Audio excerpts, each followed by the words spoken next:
ഒരു കാലഘട്ടം എന്റെ ഉമ്മത്തിന് വരും സഹാബ, അന്ന് കൊന്നവനറിയില്ല എന്തിനാണ് ഞാൻ കൊല ചെയ്തത്, കൊല ചെയ്യപ്പെട്ടവൻ അറിയില്ല എന്തിനു വേണ്ടിയാണ് ഞാൻ കൊല ചെയ്തത് എന്നറിയാത്ത കാലഘട്ടം കടന്നു വരുമേ.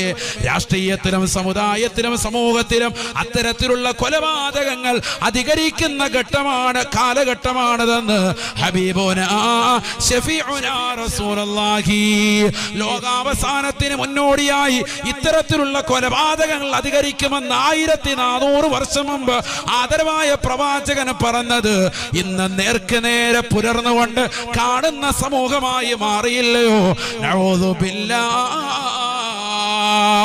അല്ലാഹുവിന്റെ മാർഗത്തിൽ ജീവിച്ചതാകുന്ന ചെറുപ്പക്കാരുണ്ടോ, സഹോദരങ്ങളുണ്ടോ? നമസ്കാരങ്ങൾ പള്ളിയിൽ നിന്ന് വിളിക്കുമ്പോ ആ പള്ളിയുടെ മിനാരങ്ങളിൽ നിന്ന് ശ്രവണസുന്ദരമായി കേൾക്കുന്ന ബാങ്കുകൾക്ക് ഉത്തരം കൊടുത്തുകൊണ്ട് അവ്വൽ വഖത്തിൽ